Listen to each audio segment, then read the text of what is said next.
Josh. Ben. I hate your chairs.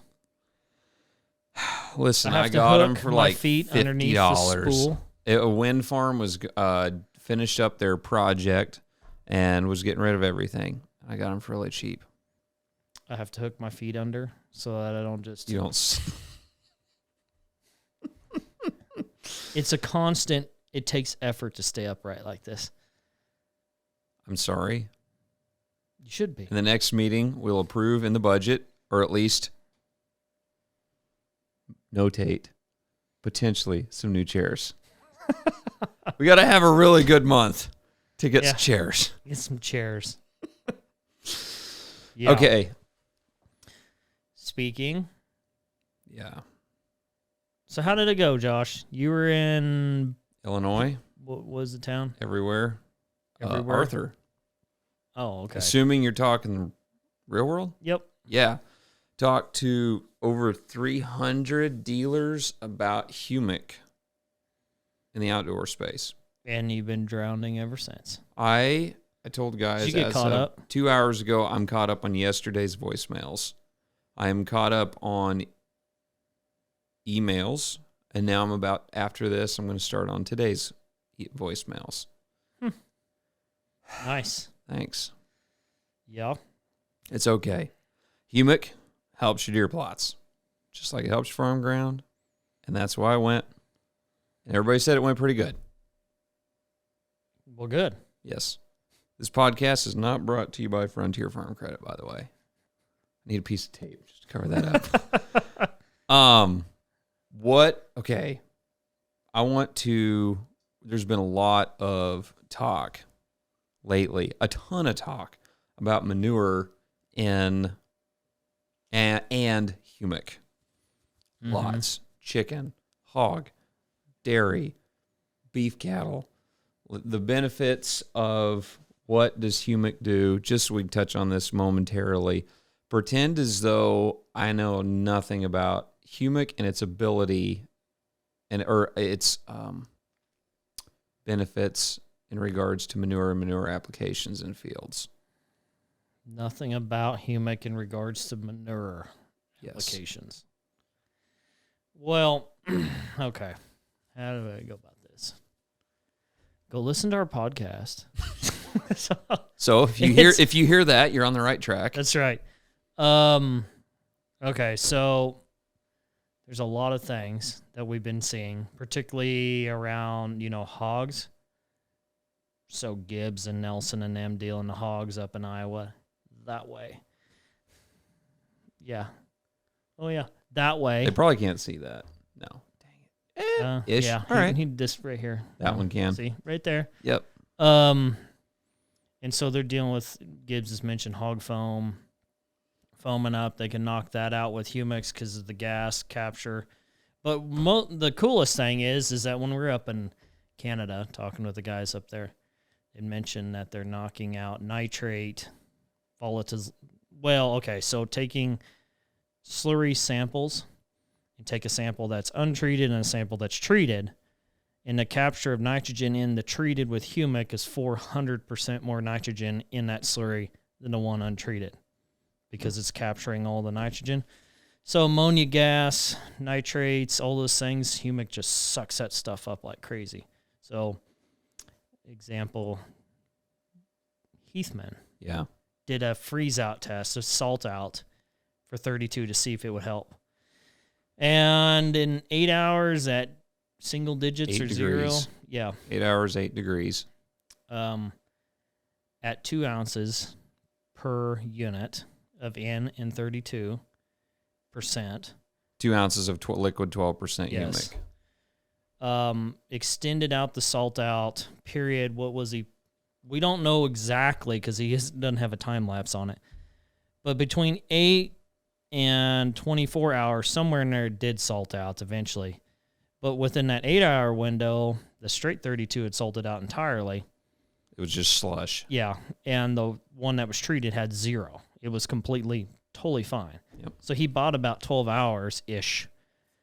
We don't know exactly where that number was, Salt by out capturing out salt and nitrogen and stuff like that. So, would you like to hear an update on that? Sure. He just sent it to me right before he got here. Okay. So he took all those jars, untreated, 32, 32 with a half ounce of humic, 32 with 1 ounce, 32 with 2 ounces. Mm-hmm. And he took those jars and he went just like that across his grass in strips. 1, 2, 3, 4. They all had burn, but the higher the humic rate, the decrease of burn. I mean, his yard's green. Mm-hmm. It's got 4 yellow strips, 3 yellow strips, and one is actually not near as burned today. And that's the one with 2 ounces of 12% per unit of nitrogen. So if you got 32%, you're running, if you're on a 2 ounce rate, you're running 6 ounces per gallon, give or take a little bit. Mm-hmm. So when we're talking about manure, Yes. so the main thing that humics do is capture salt and stabilize nitrogen, regardless of what your co-op may say. We know it's very reactive and soaks up nitrogen excessively well. But that proof right there, we know that roughly to stabilize nitrogen, it takes 1 ounce per unit of N-ish. It's not a perfect science, but we know that that's pretty close. To get the salt capture, it's taking around 2 ounces, 2 to 2.5 ounces. And so if a guy's top dressing wheat, that was a big talk. When I was just down in Hutch and we were doing this deal for ADM and stuff, you know, how much can you push nitrogen, how late, and what can you do to mitigate burns? 12% knocks that burn out like a lot. Yeah, Capturing I did that last salt, year. Yeah. And we only did 1 ounce last year and still got away with it, 80 units at Flagleaf, and barely did anything to it. Yeah. So capturing salt and capturing nitrogen, that's the main two things. So manure, always the talk that I always had with anybody is how much credit do you give to manure? I don't know if you ever had that talk with anybody. We're going to have to cut. Wesley, we're recording. What do you need? You brought me more stuff?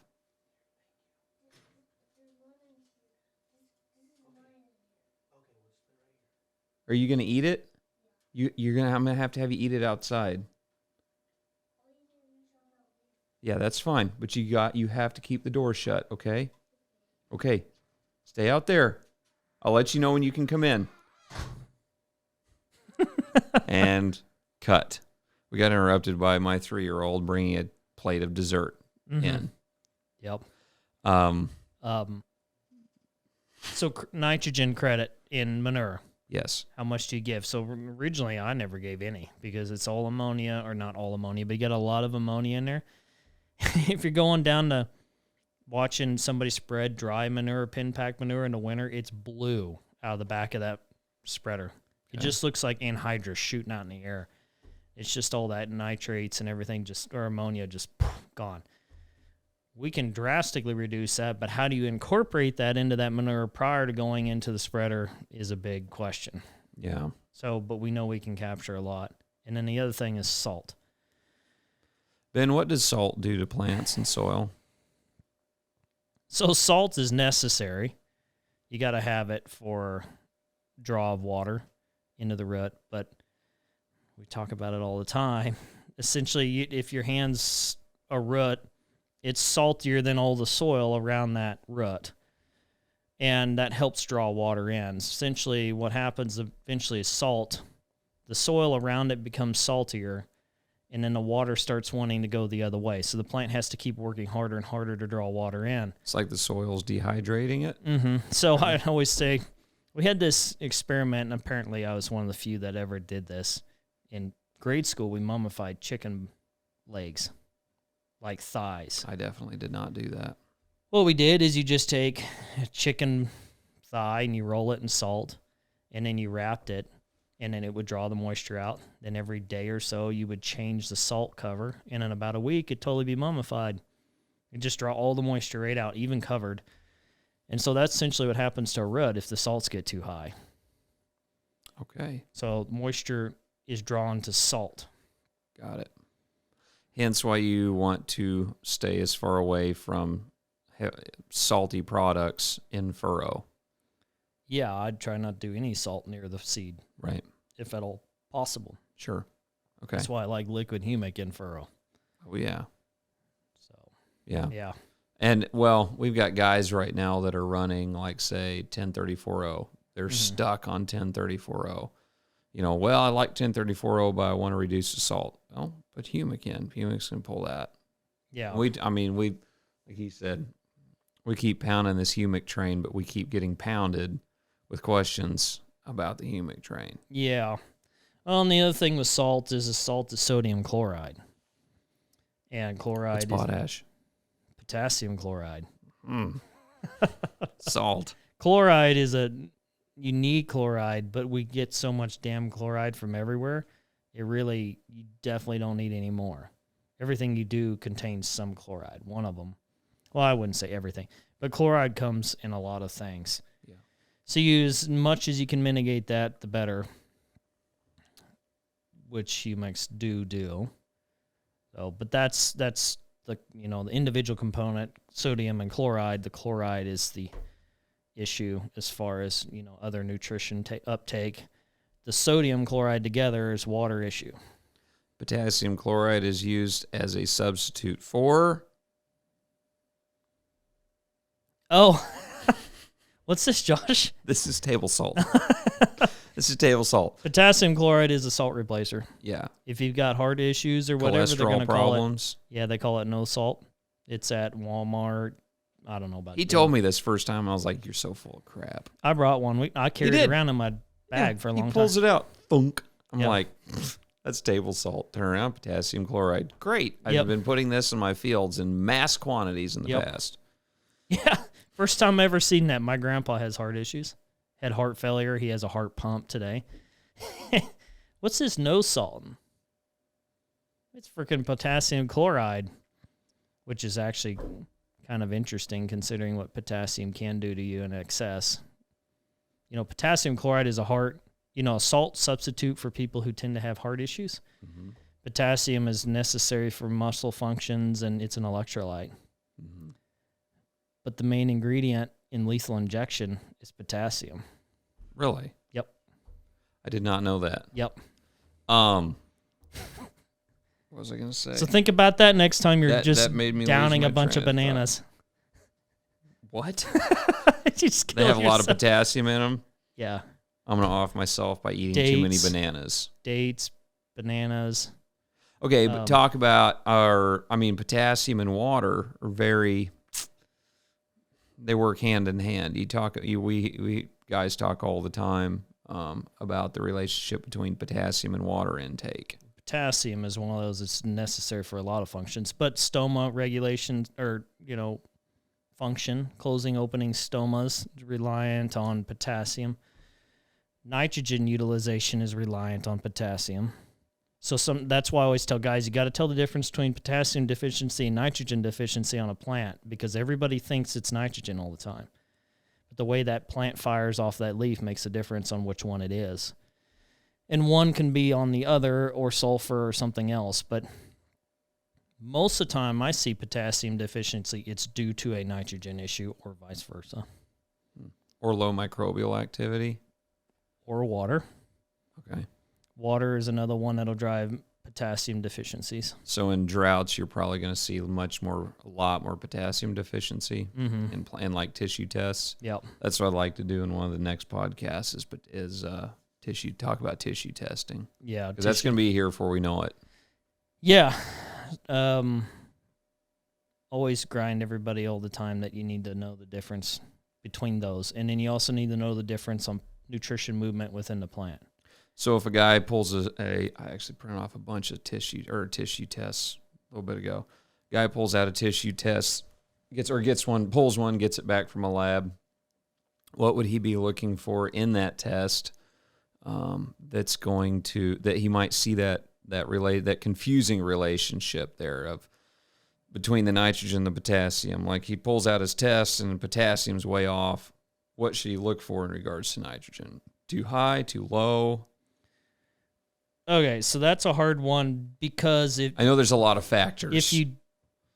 one, if you don't pull an upper lower, if you're going to do a tissue or you're going to do a sap, I don't care which one you do. Get this. This is what I was going to say for the next podcast, but I guess we're going to throw it in. Really? Yeah. Short version. If you're not pulling a leaf from the bottom of the plant and the top of the plant, well, most matured or ear leaf, depending on where you're at in stages, it's not going to tell me anything. So if somebody pulls a tissue sample, standard tissue, they're just going to take it from the top. Yeah. Only the top. I can't do anything with that. It's totally useless. That is the most useless tissue sample you can possibly do. So if a guy's going to do a tissue or a sap is pull the upper and the lower. If you take a tissue and do the same thing, we can at least get a gauge for what's going on. It ain't going to give you a perfect science, but it gives you an idea. Because what's down here is going to move up here. No, it's not. So nitrogen, potassium are minerals that move up. Right. Move out, in and out Sure. of the cell and then move up. It can translocate up. Things like boron don't move. Sure. So if you're low up here, but good down here, you're not moving any boron into the plant. Right. But I guess what I meant by that was if you're good on nitrogen, let's say nitrogen up here in your ear leaf, but you've got nothing in your lower leaf, you're going to have You're problems. moving up, yeah. That's what I meant by that. Certain ones, mobiles in a plant, the first sign of deficiency in a mobile nutrient in a plant is a spike in the top. Yes.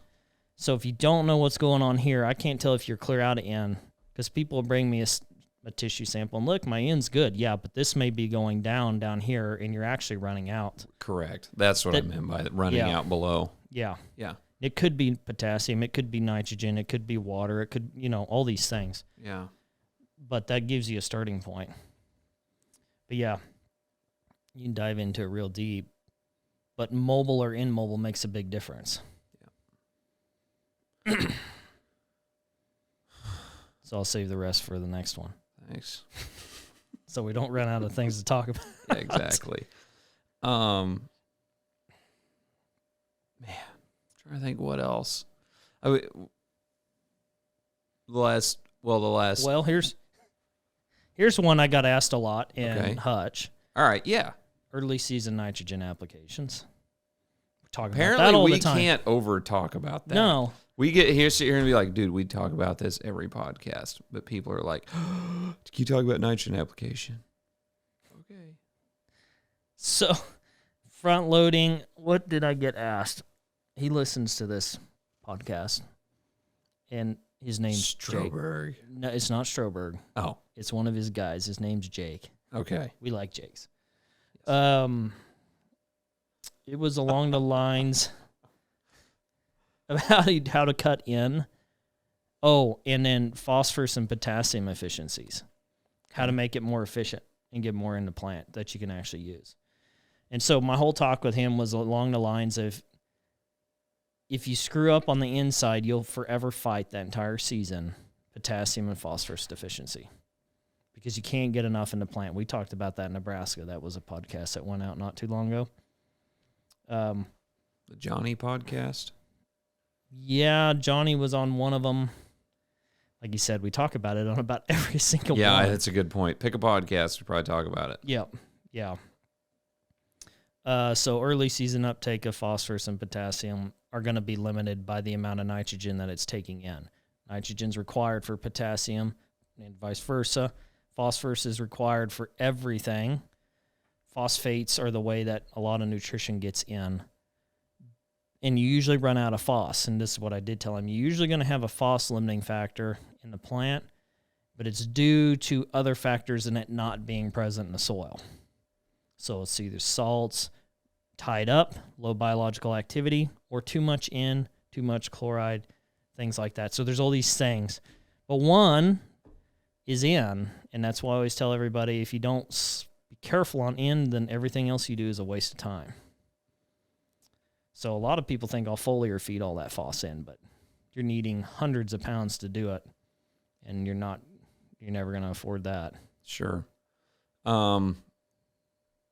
Guys are stream barring a lot of wheat right now.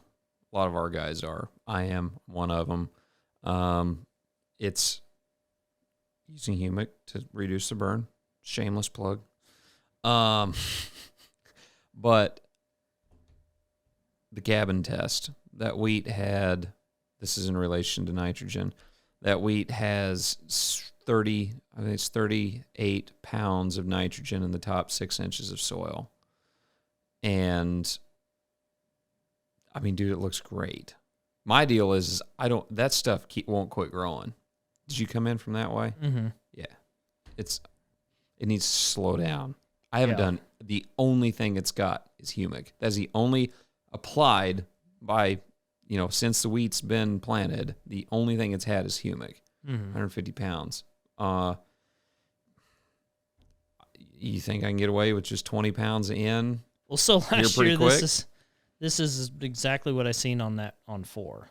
Mm-hmm. Is it looked like that over there, and I didn't do anything hardly at all, but I did a lot of humic up front, and I had a little bit of carryover, but the efficiency was just insane, how well it was utilizing it. Oh, I don't know if it's Nelson or Gibbs. Listen to this. I think it was Nelson, was talking about 20%. God, I swear it was him or somebody was telling me 20% of your in, you're actually getting in. All the rest, you're losing to something else. Yeah. So if you can capture it with humic and hold it there, then you can get 100. Well, you're not going to get 100, but say if you can get 60 or 70 or 80% of your in applied actually in, that cuts your bill down drastically. Yeah. So that's what I wonder we see a lot when we do those fields like that. Yeah. We're just raising efficiency. Yeah. Guys will dump more fertilizer. Well, if my efficiency's down, I'll just dump more on. Yeah. If only 20%'s getting in, then I'll double my fertilizer to get more in the plant. Well, that's not very cost effective. Yeah.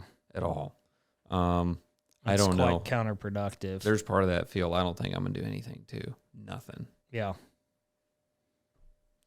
Never know Pretty until good we try. return. I've got, if I've only put on 20 and then I put 20 units, 25 units on, I've got $12 in fertilizer this year, $12 in a wheat crop.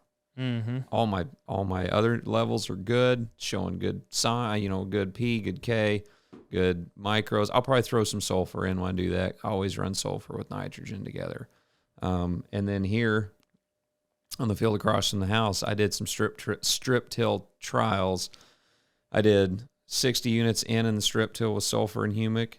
I did 120 units of in and sulfur and humic in the strip.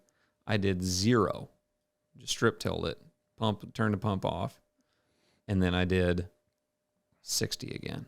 Mm-hmm. And I'm going to top dress that with probably I do Is that corn? Yeah, going to corn. My goal is to run about 100 pounds in, 110 pounds in on average this year on my corn, shooting for. Now I say shooting for. You leaving a few spots behind beans like I told you? That one. Just that one strip? I had 24 rows. Okay. With no nitrogen. For the record, I told Josh what was your yield goal? This year, last year it was one thing. This year it's like, I don't know. This year, because that's what we're going off. My deal is it's like, well, I can raise 100 bushel corn, get contracted at $550, shoot for 100 bushel corn because I know I can make pretty good money at that. 100, 125-ish? Yeah, if I make 130, 140 in that field, I'll be pretty happy. Yeah. What can it make? It's made over 200. Yeah. But I'm not shooting for that. Right. Because that only happens 2 out of 10 years on that field. Yeah. 150. So I wanted you to do nothing because that one was beans last year, right? Yes. Yeah. And so do nothing and see how much that organic in coming from the soybeans carries you through. Like no in the entire season? On that strip. Well, that's my plan on 8 of those 24 rows. Yeah. I'm going to do side dress on 8 of them, and I'm going to do nothing on 8. Nothing, no in, nothing. It'll have starter with, 2 pounds of in, 1 pound of in, maybe. Yeah. That'd be cool to raise 100 bushel of corn on 1 pound of in. Yeah.